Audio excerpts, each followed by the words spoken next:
you something, and I said it.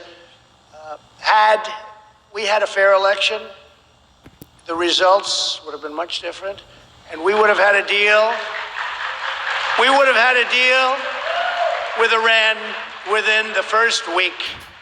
They wanted those sanctions off. He took them off for nothing, for nothing. Now you watch how tough they negotiate. In another horrendous surrender, he agreed to get back into the World Health Organization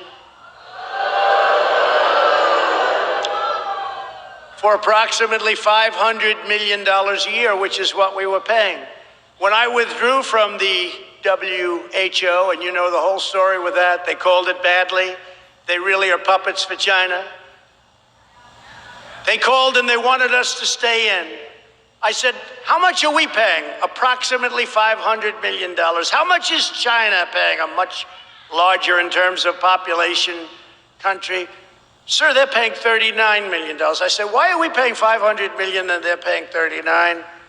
I could tell you why, because the people that made the deal are stupid, that's why.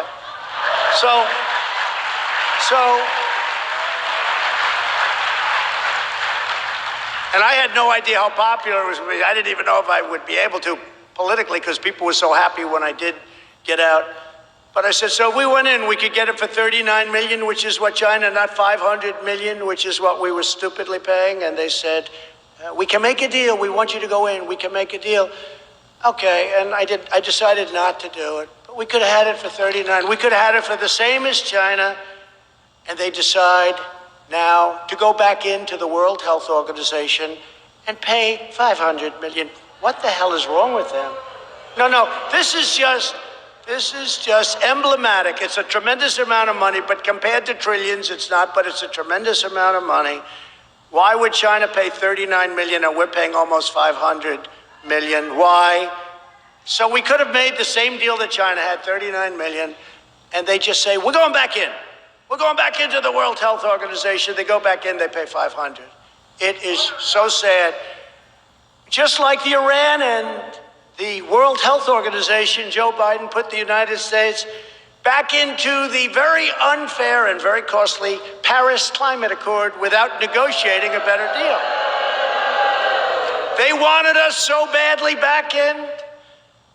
I'll tell you, they wanted us. I was getting called from all of the countries. You must come back into the Paris Accord. I said, tell me why. Give me one good reason. First of all, China doesn't kick in for 10 years. Russia goes by an old standard, which was not a clean standard, and other countries. But we get hit right from the beginning. Would have cost us hundreds of thousands and millions of jobs. It was a disaster. But they go back in. I could have made an unbelievable deal and gone back in, but I didn't want to do that. Surrendering millions of jobs and trillions of dollars to all of these other countries, almost all of them, that were in the deal. So they have favorable treatment. We don't have favorable treatment. And we just said, we're going back in. To go back in, they wanted us so badly. You could have negotiated. If you wanted to go back in, which frankly, we have the cleanest air, the cleanest water, and everything else that we've ever had. So I don't know why we have to. And what good does it do when we're clean, but China's not, and Russia's not, and India's not? So they're pouring fumes. You know, the world is actually a small piece of the universe, right? They're pouring fumes, and we're trying to protect everything and building products for 3 times more than is necessary. No, they could have made a great deal. If they were going to go back in, that's fine. But they could have made a great deal instead of just say, we're back in. These people. And in one of his first official acts, which was incredible because, again, he talked about energy. He never said he was going to do this. He canceled the Keystone XL pipeline, destroying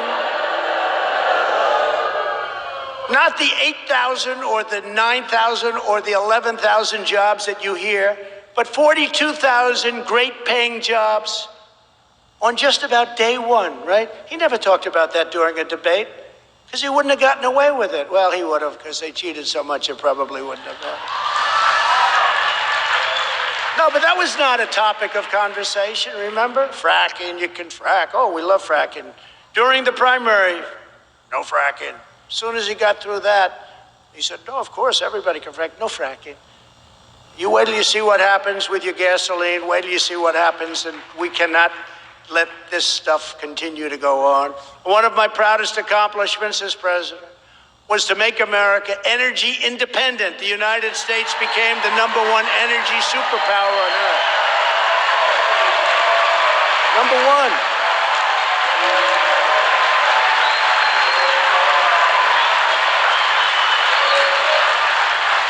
Became #1.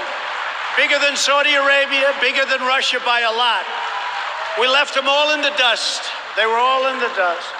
But if the Democrats have their way, we are heading from energy dominance to energy disaster. That's what's happening. You have to see what's going on.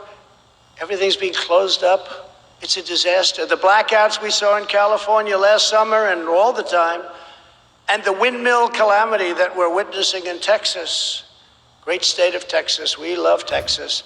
But it's so sad when you look at it. That'll just be the start. How bad is wind power? So I talk about it all the time at CPAC, right? We went to CPAC, remember last, I said, we're going to watch the president. Well, Alice, the wind isn't blowing. I don't believe we'll have any electricity. Remember, we would kid, but I wasn't actually kidding.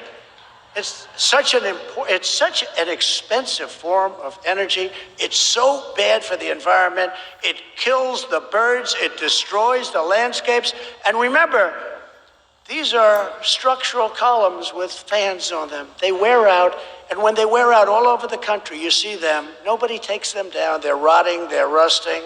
How this is environmentally good for our country, and it costs many, many times more than natural gas, which is clean. It costs many more and can fuel our great factories. Wind can't do that, and solar, I love solar, but it doesn't have the capacity to do what we have to do to make America great again. Sorry, it just doesn't have it.